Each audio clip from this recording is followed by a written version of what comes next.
State bank of Pakistan نے banking sector کے لیے نئی پالیسی کا اطلاق کیا ہے جس میں گاڑیوں کی درآمدات کی حوصلہ شکنی کی گئی ہے۔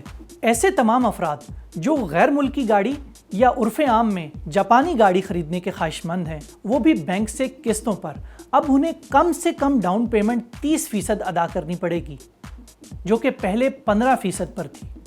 غیر ملکی گاڑی بینک سے قسطوں پر خریدنے کی صورت میں اس کی ادائیگی کا زیادہ سے زیادہ دورانیہ 5 سال کر دیا گیا ہے، جو پہلے 7 سال تھا۔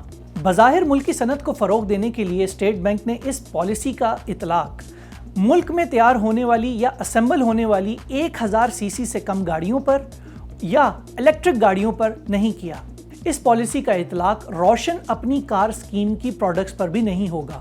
اس پالیسی کی وجہ سے بینکوں سے قسطوں پر غیر ملکی گاڑیوں کی خریدنے کی رفتار کافی حد تک کنٹرول ہو جائے گی، لیکن اگر کوئی شخص بینک کی قسطوں کے بجائے ڈائریکٹ پیمنٹ کے ذریعے کوئی مہنگی یا لگژری گاڑی امپورٹ کرانا چاہتا ہے تو کیا اس پر بھی پابندی ہوگی؟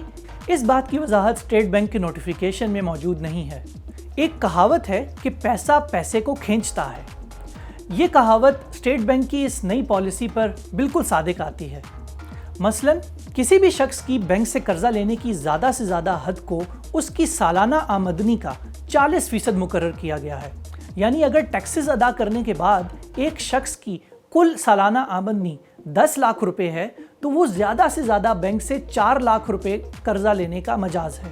اس پالیسی کے لاگو ہونے کے بعد ایسے افراد جن کی آمدنی پہلے سے ہی لاکھوں روپوں میں ہے ان کو اپنی پسند کی گاڑی لینے کے لیے بینکوں سے زیادہ قرضہ مل سکتا ہے، لیکن ایسے افراد جن کی آمدنی پہلے سے ہی محدود ہے اب ان کو اپنی پسند کی گاڑی لینے کے لیے قرضہ بھی محدود ملے گا۔ اسی طرح بینکوں سے لیے گئے قرضے کی ادائیگی کی ماہانہ اقساط کو بھی کنٹرول کیا گیا ہے۔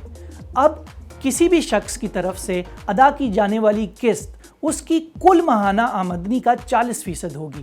مثال کے طور پہ اگر کسی شخص کی ماہانہ آمدنی 1 لاکھ روپے ہے تو اس کی قرضوں کی واپسی کی قسط 40,000 روپے مقرر ہوگی۔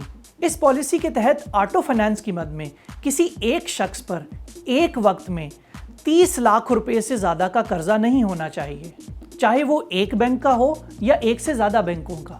لیکن ایسے افراد جن کی قرضہ لینے کی حد کو پہلے سے ہی 30 لاکھ روپے سے زیادہ مقرر کر دیا گیا ہے وہ اس شرط سے اس پالیسی سے آزاد ہوں گے۔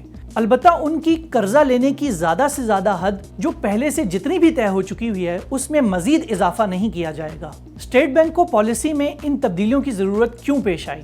وفاقی وزیر خزانہ شوکت ترین نے ایک پریس کانفرنس کے دوران اس پر تبصرہ کرتے ہوئے جو کہا، آئیے انہی کی زبانی سنیں۔ آپ کی امپورٹس بڑھ رہی ہیں، امپورٹ جب بڑھتی ہیں کیا انڈیکیٹ کرتے ہیں کہ آپ کی اکانومی گرو کر رہی ہے؟ ایگریکلچر ٹھیک کر رہا ہے، آپ کا امپورٹس بڑھ رہی ہیں، آپ کی گاڑیاں جو ہیں اس کی جو کنزمپشن زیادہ جا رہی ہے، آپ کی ایل ایس ایم جو ہے بڑھ رہی ہے۔